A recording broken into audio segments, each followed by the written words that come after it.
দিন দুপৰতে চাঞ্চল্যকৰ অপহৰণ কাণ্ড নিচাসক্ত যুৱকে অপহৰণ কৰিলে এগৰাকী শিক্ষয়িত্ৰীক।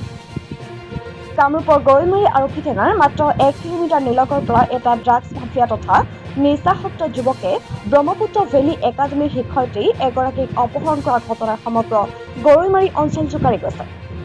জানিব পৰা মতে আজি বিয়লি 2 বজাত গৰৈমাৰীৰ টুক্ৰাপাৰাস্থিত ব্ৰহ্মপুত্ৰ ভেলী একাডেমীৰ ওচৰৰ পৰা হাতীপাৰাৰ নুৰুল ইছলাম নামৰ লম্পট যুৱক এজনে আৰু 4জনকৈ লোকৰ সহযোগত যুৱতী শিক্ষয়িত্ৰীক অপহৰণ কৰি লৈ যায়।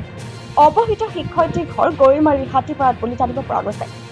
ঘটনাৰ সংক্ৰান্তত ইতিমধ্যে পৰিয়ালৰ লোকে গৰৈমাৰী আৰক্ষী থানাত 5জনকৈ ব্যক্তিৰ বিৰুদ্ধে এজাহাৰ দাখিল কৰিছে। ঘটনাক কেন্দ্ৰ কৰি সমগ্ৰ গৰৈমাৰী অঞ্চলত তীব্ৰ চাঞ্চল্যৰ সৃষ্টি হৈছে। আজি মোৰ ভণ্টি ব্ৰহ্মপুত্ৰ ভেলী একাডেমীৰ বাইদেউ হয় বেছি।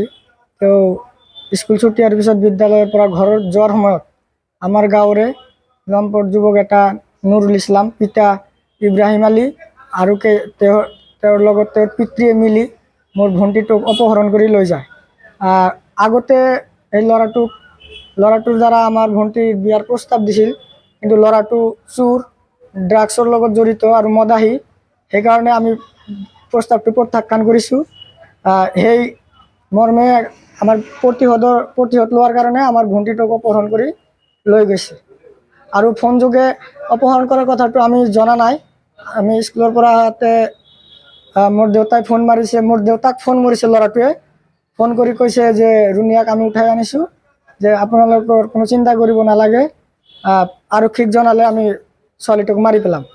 আপোনালোকে এইটো আমাৰ আৱশ্যক কামটো কৰিব লাগিব। আপোনালোকে যাতে কাকো নজনায় যে আপোনাৰ বিয়াৰ কাৰণে প্ৰস্তাৱ দিছিল, মই বিয়া ল'ৰা বুলি কৈছে, মদ খাওঁ বুলি কৈছে, সেইকাৰণে আপুনি দিয়া নাই, সেইকাৰণে উঠাই লৈ আহিছোঁ। এতিয়া আমি সেইটোৰ কাৰণে গৰৈমাৰী আৰক্ষী থানাত এটা এজাহাৰো দিছোঁ। লগতে তাৰ লগত আৰু বহুকেইজন আমি নাম দিছোঁ, যিসকল পদকী আছিল, যিসকলে প্ৰস্তাৱ দিছিল, সেইসকলৰ নামো আমি দি দিছোঁ।